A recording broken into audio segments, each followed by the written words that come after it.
Namaste, namaste, Vitruvians. Welcome to yet another spotlight. Good morning, Mike. How are you? I'm good. I'm good. Good morning, everyone. Wild day in the markets last 24 hours. So I've been tracking it pretty carefully, doing some trading and just enjoying the volatility. So it's going to be So, interesting to see how things pan out today with the summit meeting. I think it's starting right now. So if I'm not mistaken, yeah, Mike, I and I forgot to think tell you, we are both invited, and I said let's not go there and do the spotlight instead. So, yeah, I wanted to prioritize our exactly. community over a White House summit meeting. So here we are. You Yeah, know, we couldn't go. We had to do the the spotlight. spotlight was definitely more important. All right. Yeah. So um, we have. Oh, look at that. Uh, Jen is saying next big smile, have some great news coming, I guess. Do you have any great news, Mike? Yeah, I think we have some good news. Yeah, I think we okay, have all some right, good news to cool. share. All right. So I'll tell you this though. I'm excited to start my weekend because I got a lot of work planned. Who in their right mind is excited about starting off their weekend early so they can get a lot of work done? I am. But so today's spotlight is going to be short, but here's the thing. It's going to be very impactful. Very, very impactful. Okay? So that's what we are looking for. Um we've had a good week. Lots going on. Heads down, working on things. So let's get started and report on some of those things and get going. Here we go. Let's add this to the stage. All right, we are on. Welcome everybody to season 6, episode 10. It's March 7th, 2025. This is Vitruveo Spotlight. I'm Nick Kalyani, founder and CEO, and with me is Mike Purdy, the COO. And in the spotlight, every week we highlight what happened the week before and give you the news on what's coming up in weeks ahead. So, without further ado, let's get going. We always try and start with protocol, and that's exactly what we're going to do today. Last week, I talked about how I had set up a series of meetings with Nelio in order to get going on the protocol. I'm very, very excited to report to you that we had a couple of those meetings. Testnet has now been updated with very stable and efficient rebasing, and it is working swimmingly. It is working really, really well. And we are now working on upgrading to the newest version of Go Ethereum. And we are throwing in the two features that I've talked about previously. Built-in random number generation. As you know, we have Blocks, our gaming platform that we want to build on Vitruveo protocol. And in games, random number generation is very, very challenging. You usually rely on a third-party oracle to provide that service, but we would like to build it right into our protocol and make it easy for developers to build games in a reliable random number generation in a reliable way, which cannot easily be circumvented. So that's coming, and also we are going to cap the gas fees at 10 Gwei. So it's the default is 4 Gwei, but sometimes it goes up. We want to make sure that it never goes over 10 Gwei, so transactions remain very fast and affordable. Uh, if you want, you can try out testnet rebasing. We've clocked it at every 2 minutes. So literally, it's a very small number of transactions too. I think it's like 20 or something like that. So go give it a shot. You can go to faucet.vitruveo.xyz and get yourself some test Vitru, and generate a couple of transactions, and then watch your wallet. The key thing to watch is the balance there, where every time there's a rebase, it will automatically increase. So if you want to get a taste of what's coming into mainnet very shortly and how we will have fairly regular rebases, because I believe we can easily meet the 10K starting goal for transactions on mainnet with some of the things that I know are coming up. So this will give you a good test of the magic of rebasing with Vitruveo protocol, where you do nothing and the balance in your wallet just goes up automatically. All right. So that is it for protocol. We'll keep meeting, and maybe I'll try and see if Nelio can join us next week when we will have finished, I believe, the changes and the upgrades. Well, we'll have the software done, and then it's the rollout, which we'll go to the VTech team with, and we'll start rolling it out, and then it'll be really really exciting. So that is the news on the protocol. The next piece of information is news is about Vibe. I cannot express my gratitude enough for everybody. Thank you so much. But we hit our goal. We have zero available Vibe units. The community took care of them all, and I'm very, very thankful, very grateful. A couple of housekeeping notes there.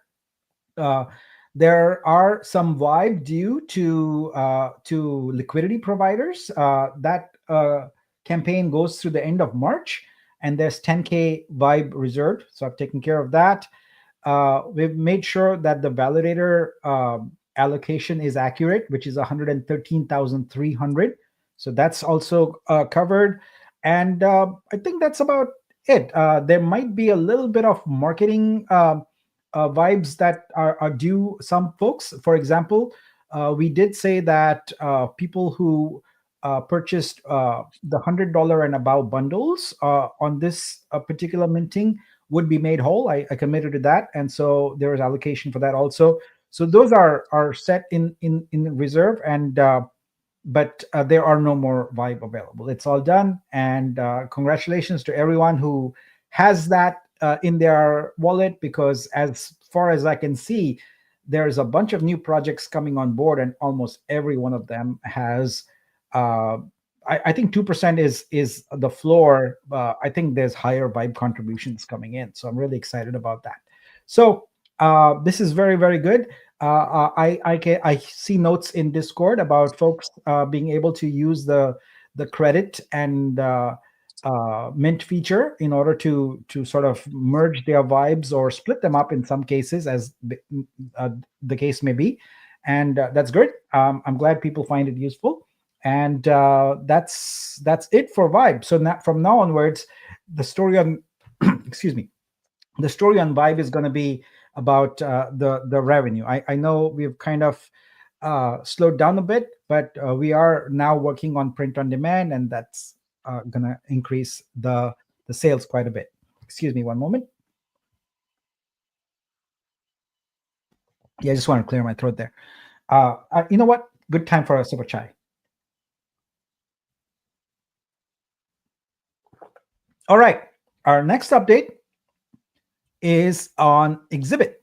So one of the things that I reported on last week is that how we are heads down focused on print on demand, and I'm very pleased to report that that has indeed been what has been going on. We've been focused on it with all our attention, and as of right now, we've got the overall workflow completely nailed down. So everything from the point where the user goes in, discovers an artwork, to wants to print it, we've to the point where they select what product they want, or products rather, pays for it. It goes to Gelato. Gelato ships it, well, prints it, then ships it, and the user, the buyer, receives it. So we've got that nailed down. When that happens, after the credit card settlement period is complete, which is 30 to 45 days, we have funds distribution, how that goes. And it splits up into, yes, Vibe and the artist and the curator and the store, all of that. We got that done. And this is something I'm really, really excited about.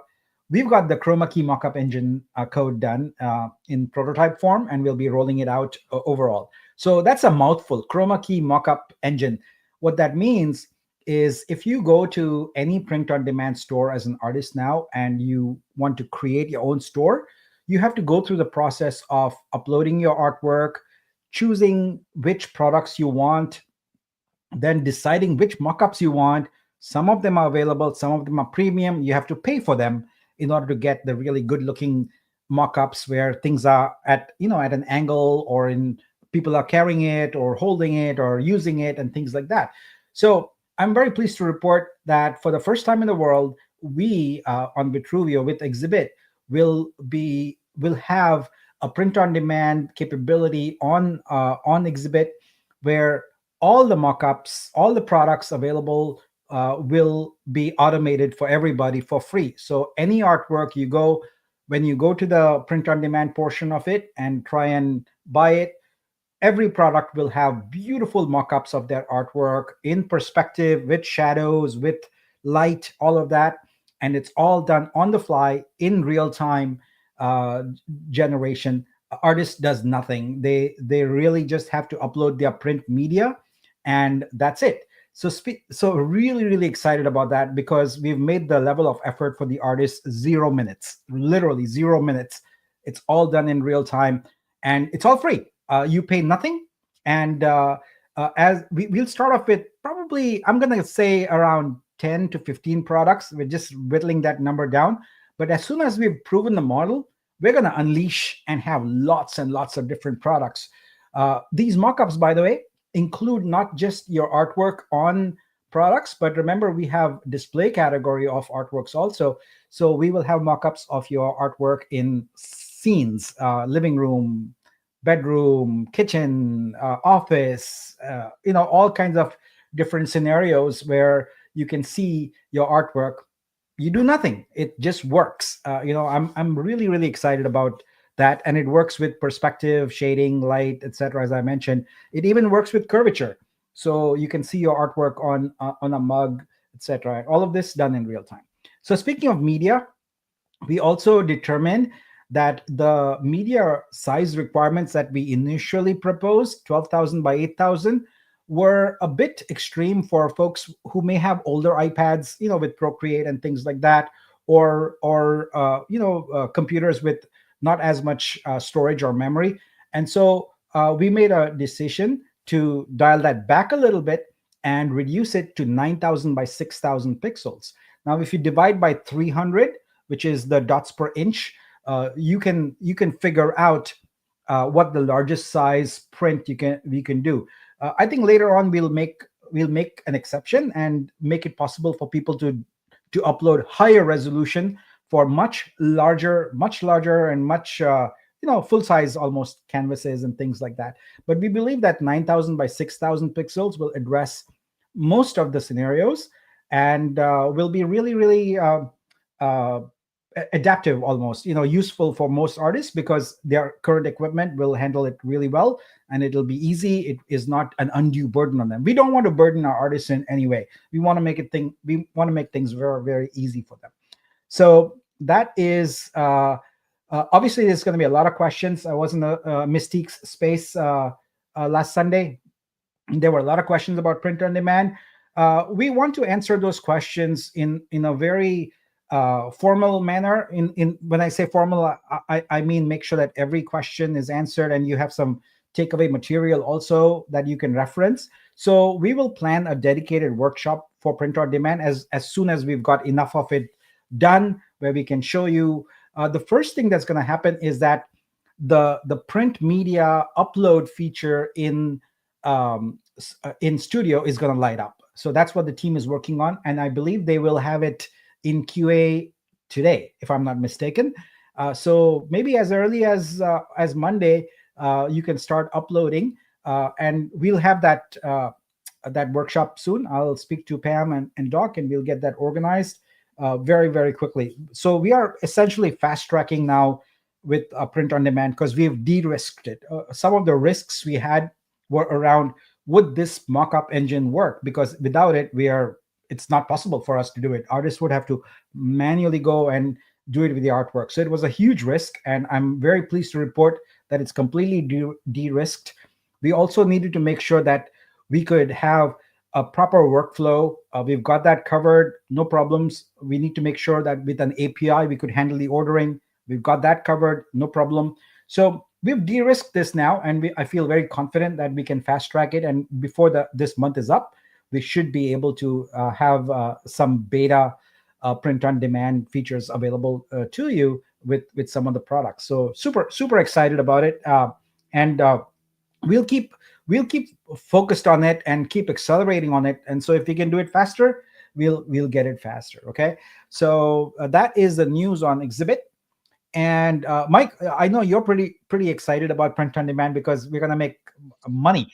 So do you have Yeah. to share anything on that? Yeah, I think this is great progress. We still have a little bit of ways to go once we onboard Gelato and do some test transactions and get the credit card processing worked out. But as you'll find in a little bit later in the spotlight, we're definitely going to be revenue focused for the blockchain. It's we're at that time where we can scale and start actually working on our MVPs and building those out. After all, we're a business and we want to make sure that we're generating revenue and not have to rely on seed capital and so that operations are covered by burn rate and by the revenue. So that's really where we're shifting, and I think it's the perfect time to do that. And I think print on demand is one of the vehicles that we can accomplish that with. So we've still got a little bit of ways to go with print on demand as well as some of the other verticals, but I think this is a great start for sure. Yeah, when the print on demand comes out, Gus asks, "Will the credit card come out at the same time?" Yeah, actually, it's um, there. We can't have print on demand without credit card. Let me put it that way. So print on demand is exclusively credit card. You cannot pay with crypto. So that is an important piece of information there. So all credit card purchases, and really with your mobile, as I said, we are mobile first. So it's going to be Apple Pay, Google Pay, and whatever other mobile payment systems are there, etc. So we really want to make it mobile friendly. Scan a QR code, and buy right there, anytime, anywhere, and yeah. So it's gonna be really, really a pleasant experience, and I'm excited. The combination of being able to create your own store in 10 to 15 minutes with print on demand capability is going to unleash, I believe, the affiliates in the world, because it's an opportunity to make money very, very fast and very, very easily. Low effort, high reward, high income, also. So yeah. uh I see some comments here. Jen, yeah, yeah, it is. So Jen says we've simplified print on demand so much here. Speaking from our experience, doing all this on our own is exhausting, especially mockups. So thank you, Nick, and the whole team. Yes, we really believe that this is going to be a game changer for Exhibit. It really puts Exhibit on the map, because no one else has this capability and at the scale that we are doing it. And uh, the icing on the cake is that all print on demand images, wherever they are, whether they are on your shirt, or a tote bag, a mug, or whatever, all of them will be AR enabled. So we will have utility even in the print utility beyond that. So you'll be able to experience augmented reality from the print on demand products also. uh, all right, now let's go on to our next topic, which is an update on something that people have been asking for a bit. So let's go ahead and give that update. All right, we talk about Passport. Passport's primary objectives were to manage supply to other chains, because we've been trying uh, to really make sure that we could have some way of controlling sort of the candles, the red candles, green candles on some of the exchanges. And the second objective was to manage access to Discord channels. So we want to have Discord channels where people have been identified and we know who they are, so we can have conversations that are free and unrestricted.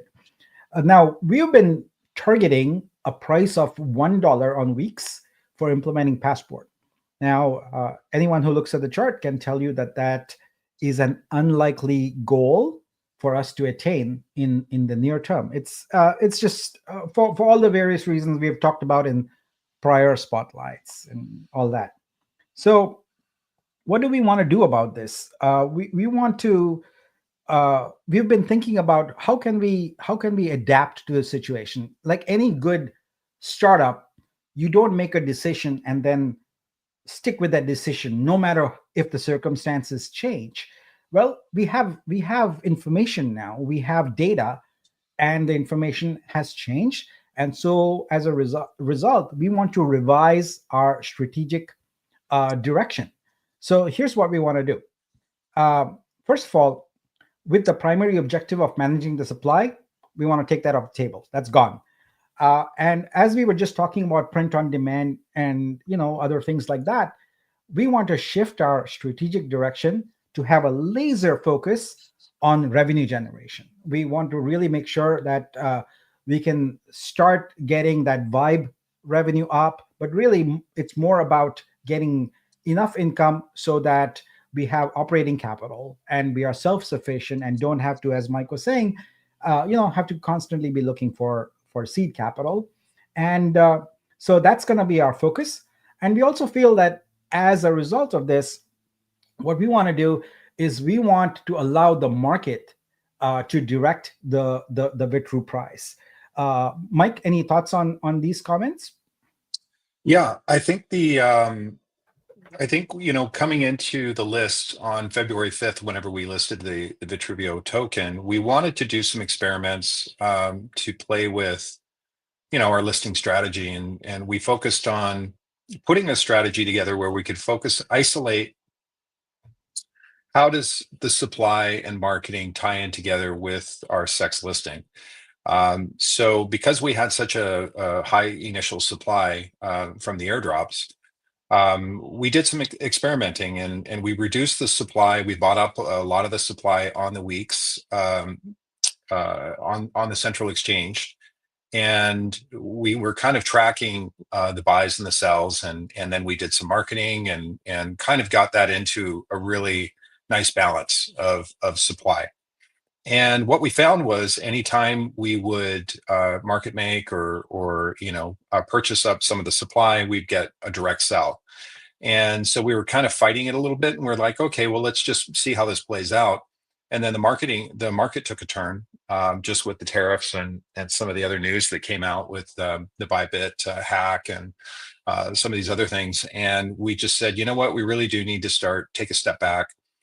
We also saw some of the other challenges with the price imbalance between the DEX and the SEX. And we felt like if people purchase on the SEX, they might see the DEX price and say, well, geez, there's such a huge disparity. I could have bought on the DEX. And then we have restrictions, with the bridge, and we've taken criticisms for that being heavy-handed.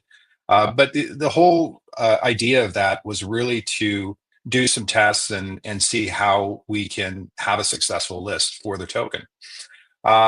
So we shifted gears a little bit, decided that we really want to focus on completing the MVPs, really focus on the 3 verticals, really focus on the revenue, develop out the Flix Fund, keep working, get aggressive on our game development, and really fine tune the revenue. And that's kind of where we're focused. So it's been a really interesting process, just going through what's working, what's not working, and we're really comfortable with kind of the next step that we want to take. So that's what I would say to that. Great, thanks. Right. Yeah. So after a careful deliberation and getting a lot of feedback from many of the members of our community who are very, very focused and dedicated on Vitruveo's success, I am very pleased and very excited to report that Vitru is now 100% open. There are no restrictions on wrapping and unwrapping Vitru. There are no restrictions on bridging Vitru to and from other chains. There is now a new 10% bridge fee outbound from Vitruveo to other chains, and there are no restrictions on claiming vested Vitru. So everything is completely open. This is very, very exciting. We are now that much closer. Actually, we are there in terms of being as decentralized as possible, at least with respect to Vitru. There are no constraints, and you can have some fun. I think you should have some fun. There are now arbitrage opportunities because let's see, we've got our DEX, we've got Vitruveo Exchange, we've got Weeks, we've got Pancake Swap, multiple pairs, we've got Uniswap multiple pairs. So I think this is a great moment for our community, and I'm really really excited that we can let things go and let people have some fun. Mike, what do you say about this? Yeah, we've been debating this for a while, and we were trying to look for the right time to pull this. We wanted to exhaust all other tactics, I guess, that we were working on, really to figure out, what approach we want to take into Q1. Um, I just feel like this is the best for the community. It's best for the project if we just open everything up. No restrictions, no criticism, no heavy-handedness, no centralization, nothing. And we'll just focus, Nick and I will just focus on building out the projects, focusing on revenue. The community will determine the price. So whatever the price is, everything will balance out. And we put a 10% Vitru fee on the bridging because we still want to manage the supply a little bit. We were thinking we were going to put it at 20%. We were thinking we were going to put it at 5%. We kind of split the difference and just felt like 10% is a good approach to go. We were also thinking about doing any amount under 1,000 will be 10%. Anything over 1,000 will be 20%. We just said, forget it. Let's just go with an even 10%. That way we can recapture, the treasury can recapture some of that supply and manage that number down a bit. And for those that want to freely trade or freely bridge over, feel free. And the good thing about this is that it's really going to level out all of the pricing across all dexes and sexes. There will be increased trading volume, which is great. A lot of us were looking forward to that. It'll be, there won't be any criticism in the sense of any faucets or anything needed. We'll still use the passports for some of the other tools that we're thinking about implementing it for. So we'll have more to announce on that. But I feel like this is the right approach, and I think we're all very good. Yeah, Yeah, I it's really exciting. think Yeah, I'm really it'll be excited volatile. because It'll be volatile at first, and yeah. but that's okay. That's expected, and I think we'll even out. And meanwhile, Nick and I can focus on developing. So I think it's a good strategy. Yeah, this is also a time for you, especially if you're an artist been sitting on your stash, to really think about, do you really want to dump an L1 chain token that you have managed to get through some of our promotions? It's something to really really think if it's strategically in your best interest to do that. I know that there are a number of people who are waiting to buy when people do that. So yes, the price is probably going to go down for a bit, but I know there's a lot of people waiting to buy. So that's let's see. Let's find our natural, organic, if you will, market price. Yeah.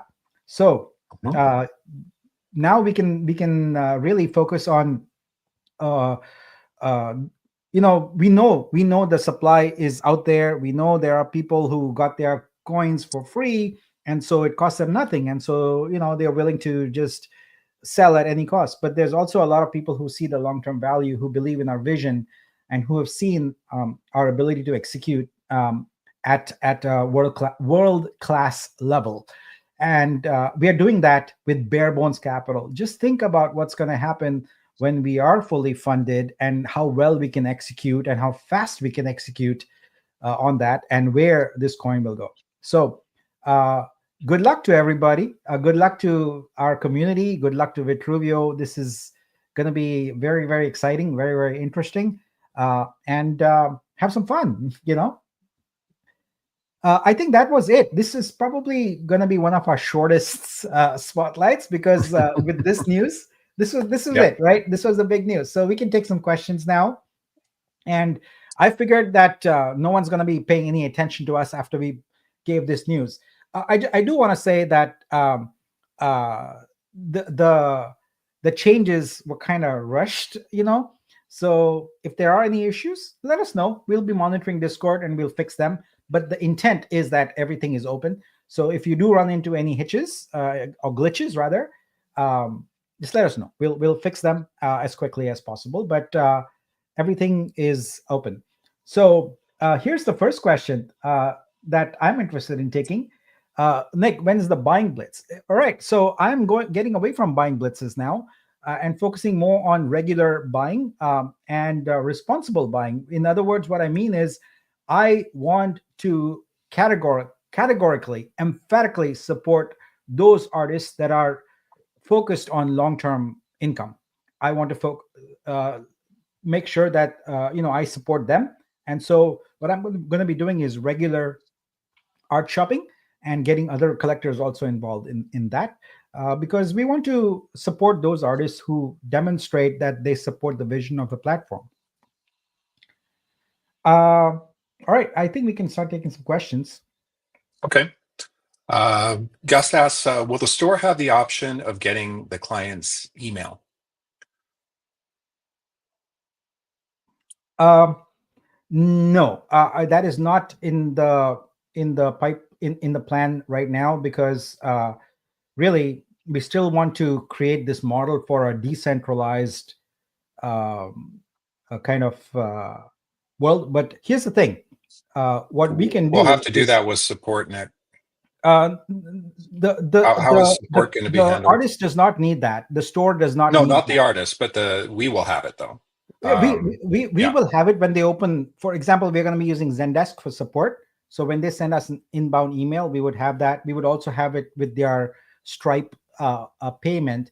But what we will do is we will give the artist the option of providing the buyer with their email. So if the buyer wants to reach out, they can do that. So there is communication capability. But that's a good question. But I mean, the thing is that this transaction happens between Exhibit and the buyer. It doesn't happen between the artist and the buyer. The artist is the subject. Their artwork is the subject of it. Having said all of this, we are experimenting, you know. So we'll learn, we'll see what works, what doesn't work, and we'll adapt along the way. But for right now, we believe that having maybe the capability for artists to say, "Yes, I'm willing to share my email," and we include that in the receipt they get when they buy, would be the way to go. Yeah, this kind of piggybacks off that question. If the artist can collect emails, they can do notifications when a new art is released. I've always had the vision that exhibit eventually artists will be available for consignments, Mhm. and where a prospective buyer can reach out to the artist and say, hey, we have a special project. We kind of I always wanted this and I love your artwork, or can you do something custom? And I think I think eventually we can build that out. But I would love to see that. I think it's super, super cool. Yeah. Um, So this thing about notifications, this is very old school. I must say. So here's the thing, right? We've with Exhibit, discovery is paramount. We want that to be a first class option versus a lot of other platforms where discovery is opaque. So we give you so many capabilities to make yourself discoverable. The latest being store. Put your own portfolio in your store or whatever. And if you recollect, probably 6 months ago, we started talking about RSS. It's still there, real simple syndication. So we don't want to rely on emails and things like that in a decentralized world. What we have is for your store, there's an RSS feed, and whoever wants to subscribe to it can automatically subscribe to it and get notified. And there are a lot of we will provide the ability for people to get subscribed to that feed through email. That's an easy thing to do. And so what we want to do is create scenarios where the artist doesn't have to do this. So literally in the question there, it says if the artist can collect emails, they can do notifications. This is a marketing task. We want to do the marketing for you. We want you to focus on the art, and we'll figure out these channels and make them available directly to the buyers so they can opt in to whatever they want to. And it would be the same thing if you were to collect the email. You would have to have them opt in, and you would have to create a newsletter or some such thing. Most artists don't want to do that. They don't want to. well, we don't want you to have to take the effort to do that. We want to automate it and do it for you. Yeah, there might be room for, chatbots or send a message or something like that that's more um, private, but we can definitely develop and build that out as we scale. Okay, let's go back to our questions here. Yeah. I'm not an art doer, but POD seems to light my eye. As a beginner, I can take part in this and make some POD clothing. Yeah, I think initially we're going to have prints, canvases, metal prints, that sort of thing, and then maybe mugs and more things that are more common, and then we can kind of branch out as we scale into clothing. But yeah, absolutely, you can purchase and license an artwork and purchase it, which Yeah, is I'm great. just wondering if this question means something else, though, Mike. As a beginner, I Mhm. can also take part of this and make some print on demand clothing. The word make is throwing me off a little bit there. Yeah. You're right. Well, yeah, you have to be an artist. So, Yeah. so if you upload some artwork, you can purchase it yourself or use another platform. But the whole purpose of the print on demand is really to purchase a license, and then what are you going to do with that license? What are you going to do with that artwork? You want to hang it on your walls, and that's the whole um, spirit of and purpose of that.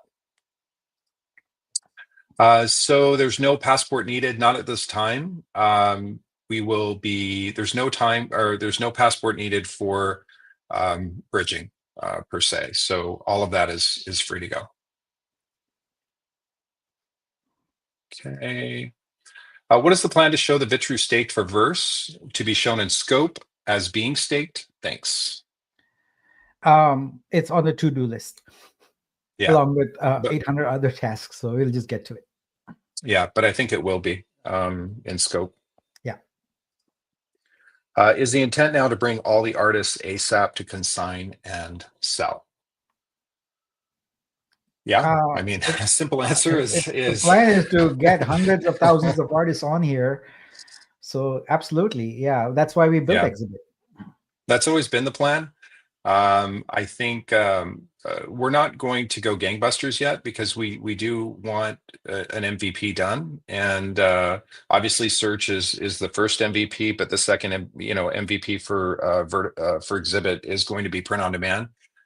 Once that is complete, tested, we've got some samples done. We have proper support to handle the transactions. We have the credit card processing worked out. There's some logistics we have to take care of for that portion, within the company, just due to accepting credit cards. So once those things are all done, and then we'll build a separate marketing campaign for Exhibit, and yeah, and then we'll go gangbusters on pursuing art buyers and getting more creators onboarded. Yeah. And we've got some really cool things to get creators onboarded that we're planning. The art buyers, we're hoping to snag that through marketing and through the print on demand. Yeah, with this incentivizes us to move faster with transporter and allow people to bridge all of their artworks, whether sold or not sold, on other chains here, Mhm. because then they can immediately take advantage of the print on demand license that is coming up. In the workshop that we'll have, we'll talk more about that print license. Currently in studio, you are limited and required to have a digital collectible license. That goes away next week when the print license will be enabled, and you can choose. You can have an artwork with only a print license, which is great for if you've bridged something over from, say, Ethereum or Binance or whatever chain you are on. You can bring it to Exhibit and you can enable it. You can consign it and make it enabled for print. Okay. Is there a 10% fee for buying USD to Vitru? No, there isn't. Currently, the USDC fee is basically 25 cents each way. Uh, and there are gas costs that we are bearing right now. We are bearing the gas costs everywhere right now, along with the bridge fees. And part of the reason why we want to implement the fee is to cover our costs, because we are essentially paying for everybody right now. And with USDC, it would not be 10%. We As it says on the website right now, we may implement a 2% fee on USDC. Yeah. Um, Nick, Mike, what are the expectations for turnover of POD that would be generated? We're not sure at this point. I, I I would be hard pressed to come up with any data. We're really focusing. We'll probably model it out a little bit once we look at the margins, and then we can kind of determine, do some financial projections on it. Maybe a 1 month, 6 months, 1 year financial projections on POD. We just need data for that, and we should have something once we look at the margins and see what's working, what's not. But it's definitely going to scale quickly with the marketing, so it remains to be seen. POD, there has to be communication with buyer and seller. Is there going to be messaging? We kind of touched on that earlier. Yeah, just to clarify, exhibit is the seller. So there is communication between us and this. So the important thing to recognize here is the artist is not the seller. The artist has consigned the artwork to us, and we are the agent, and we are working on behalf of the artist to sell to the buyer. So yes. To create multiple stores, can you use one email or need multiple emails? Neither. You need a studio account, which allows you to have as many emails as you wish associated with that account. But it is a studio account that is the owner of stores, and you can create as many stores as you want, no restriction. Okay. About API for NFTs for POD, are we the only blockchain with this function? Because all of our data on chain, could you elaborate more on this? Thank you very much, and excited about the future. We currently have not considered or plan on having any APIs for print on demand. So that's one thing. In terms of the functionality of enabling automatically with just the addition of a license for your artwork to be available with print on demand, that is a unique feature we have. We do not know of any other platform on Web3 where you can do this. Almost every print on demand platform has the same model. You go and upload your artwork, choose the products, and then make them available for sale. And they handle the fulfillment for you, and you sort of manage the if there are problems with the orders. But generally, after once you upload it and set up the store, it should be fully automated. So it can be done right now on a one-off basis. What we are doing is doing this at scale, making it super simple. Really, you consign your artwork, so upload that 9,000 by 6,000 file, enable a print license, and put your price in there. For display, one price, and for merchandise, one price, and that's it. You're done. You don't have to do anything else, and we'll take care of the marketing. We'll take care of making sure that your order gets sent out to the print facility, and it gets shipped to the user, etc. So what we are doing is creating something that is about scale. Now, can other people do this? Of course they can. It has not been a priority, obviously, because the capability to this has been available for the past decade, but no one's done this for art at this scale. We are the first to do it at this for everybody, and for free at no cost. So that is what's unique. It's because it's of our vision. Our vision is long-term sustainable income for artists. I don't think many businesses have that same vision. Yeah, I think also too, print on demand is actually going to, with True Level, once we get True Level through, we'll probably focus on that. That'll probably be our next step right after print on demand. I think the bulk of it is that's been built out, right, Nick? True Level? Yeah, True Level, we were at 95%. And, Yeah. because the thing is, it's not just about implementing a feature. It's about educating people on it, answering support questions, managing any issues that come up. So we felt okay. As soon as we launch True Level, there's going to be a lot of attention we have to pay to the community of artists around that. And we said, well, it's better for us to spend our time on a utility feature. So we put out print on demand first, and then immediately after that, we will enable True Level. Yeah. The other thing I was going to mention about True Level is that will definitely sort out the artwork and in terms of experience level for the creators. And print on demand is definitely going to raise up the quality standards of the artwork as well. And I really do expect that the combination of print on demand and True Level is really going to refine our offerings, from the artists, and I think it's something definitely that's going to be that we're looking forward to.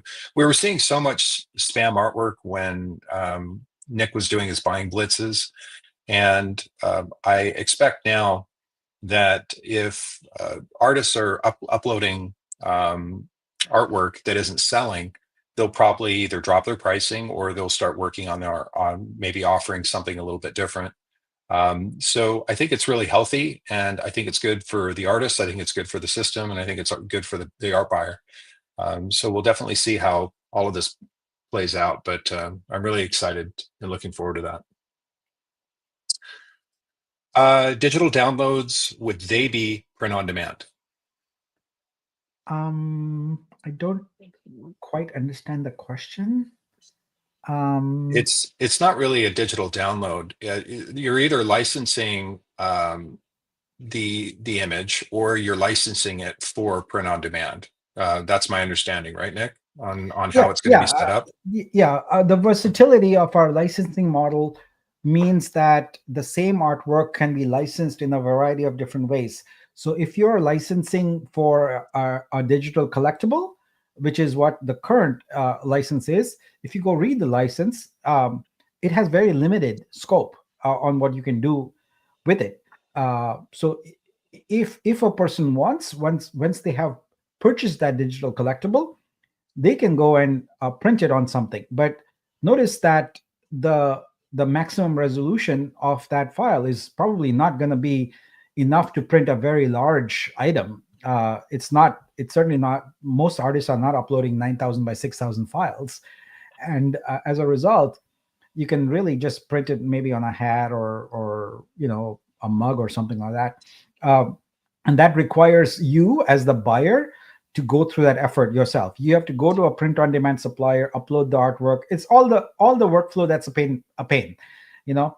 So what we do is we make it possible for someone to do it with a digital token, an on-chain token, where they have licensed it. There's proof of that, and that's all they were licensed to do is to own um, the artwork as a printed product. Yeah. Oh, I, Okay. I think she clarified we can sell a download file. Some sell packages of digital elements. Oh yeah, so that's we'll leave that business to Gumroad. It has no place here on in Web3. Honestly, that's very straightforward business model. Here's a zip file of something. Pay some money and download it. Um, there's really not much value we can add there. So Gumroad can keep doing that. Okay, great. Okay, loving these groundbreaking POD features, but how difficult will it be for our competitors to replicate them? Does Vitruveo have any protection or patents in place? Yeah, but they've Not at already this addressed time. this that Yeah. competitors can replicate. They've had a decade to replicate it. Um, you know, um, so we are 100% open. We don't plan on having a patent for anything, and we want to have all our software also open and available to everybody. How certain do you feel that we can reach $8 to $10 Vitru on the sex the first year with such MVPs? I don't. I'm not a fan of making price predictions, especially in this market. But what I can say is I wrote a post the other day. I said if we were at $1 to $2 by Q4, and then maybe start creeping up, scaling from there in Q1 by 2020. What year are we in? 2026. I think that's when we'll start to see things creep up. Price for a blockchain is really bent on projects, volume, and supply. Those three things. If you have a low supply, you're going to have a higher price. If you have a lot of volume on a low supply, you have a much higher price. So I think that's why Nick and I are really focused on the MVPs and building out revenue and true utility projects is what's going to bring the volume on chain. And I know we're in talks with Age, the other co-founder of Vitruveo, to really start focusing on taking a CSO role where he can start going after other projects. And as we have capital from Flix Fund, as well as the gaming vertical and print on demand, we can then start offering hackathons and offering grants and that sort of thing. So we'll have to do this in step. But I'd be happy $1 to $2 by Q4. Could happen much, much quicker. But again, with the supply that we have, I think it'll take a little bit of time. I think stability is going to be the first goal, and we'll have to do things in steps. If it happens sooner, great. If not, I'm totally fine with that. But I really want revenue over price action. As a trader, you want price action. As a business, you want revenue. So we're really shifting gears to focus on that. But it's a good question. I think you're probably referencing from last week whenever I was talking about other layer ones that whenever they started, it took about a year to get to $8 to $10, somewhere around there. That would put us in March 2026, would be about a year. I'd be ecstatic if it was $8 to $10. So cross your fingers. Will there still be a need for an insider channel in Discord? The answer is yes. That's primarily what the passports are going to be used for, and we'll have an update on that either next week or the following spotlight. How is gallery onboarding going? Nick, you want to tackle that one? Yeah. So now that we have our stores feature up, the next step is to follow up with the galleries that I had talked to. I decided as a strategic move, since we've got print on demand almost wrapped up, that it's more potent to go and express to them that you can have a store with print on demand. So that's why I'm kind of holding off a little bit on following up with them to get that going. So we'll do it together. We'll once we have print on demand here by the end of this month or sooner, I'll reapproach the galleries that have said yes, they want to come on board, and we'll showcase. It's not only about being able to create an online store instantly, but also to have that print on demand capability, which I think opens up a new revenue source for those galleries. So they will love it. Yeah. The Vitruveo market just leveled itself out. That was quick. Yeah. Yeah, it is pretty quick when volume is thin and when liquidity is low. But I think we'll be fine. Yeah. Will the high resolution of the artwork be viewable by people, or will the POD version of the artwork be shielded and only used for printing? It's a good question. No one can view that because you upload it, and the next time it gets handled is by our API sending it to Gelato. So there is no access to it by anybody. Yeah. Will Trump rule in crypto? Will it help Vitruveo's future? Yes. This is just a personal opinion. I think any having a legislation or administration that is pro crypto only helps our cause. It helps our industry. It helps the market. I think that institutional capital has been on hold for the longest time because of regulation. And now that SEC has dropped most of their suits against Coinbase, they've suspended it against XRP, um, and they've dropped it. I think there's about 2 or 3 other lawsuits that they've dropped. I think that it's definitely sending a positive shift. Now, all of a sudden, B of A and PayPal are talking about offering their own stablecoin. Everybody sees that digital finance with cryptocurrency is going to be the future. It's cheaper, it's transparent, it's especially when you're talking about AI. Um, there's less manipulation, there's less loss in the sense of managing your business. With Doge coming in and cleaning house within the US government, with the crypto regulations, I think we have a really, really bright future because with regulation comes adoption. And I think that once we get the SEC kind of starts building in, what is a security, what is not a security in the sense of how it relates to cryptocurrency, that is only going to help our efforts and facilitate adoption, which is great. At that point, I think the next phase will be simplifying the onboarding process for new holders. So I think a lot of the next projects that I think will do really well is just onboarding non-crypto savvy consumers, retail consumers into the market and taking a lot of the complexity away from crypto. I think that's going to be the next big thing. I know R is a little bit nuanced in his question there, but I just Mhm. want to point out that that word rule, we are still a democracy.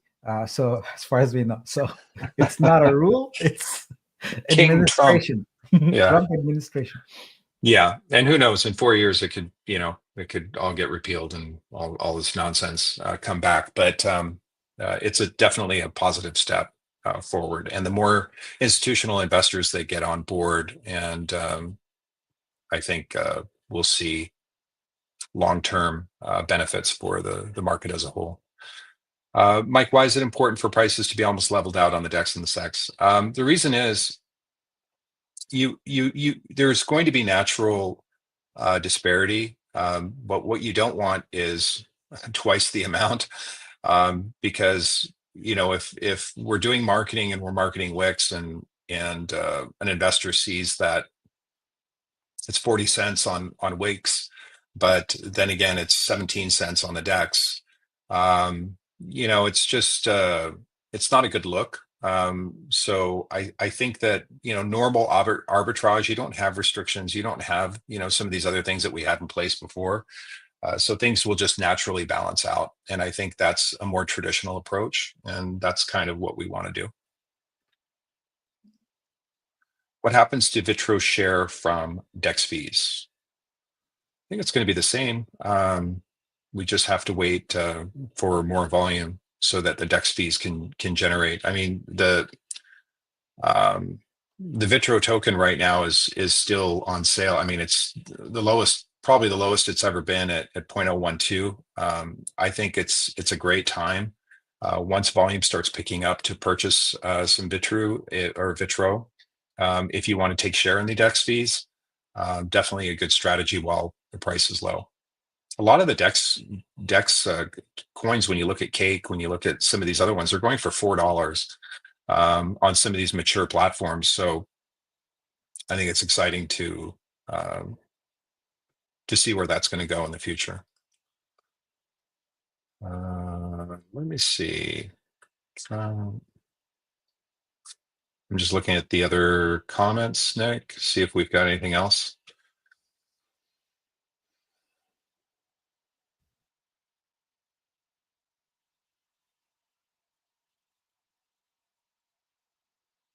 Yeah, I think that's about it, Nick. Everything else looks pretty good. All right. I know that there's gonna be some really more exciting things happening with some community projects this weekend. So Um, it's really fun to have this now open and have more exciting things happening in the next couple of days. And yeah, next week we'll have the workshop for artists on print on demand. And I have not forgotten, we are working on implementing everything happens in VUSD in your vault until the point you claim. So that feature is also being tested right now. And we'll plan on releasing some of that next week also. So lots of things happening for artists next week.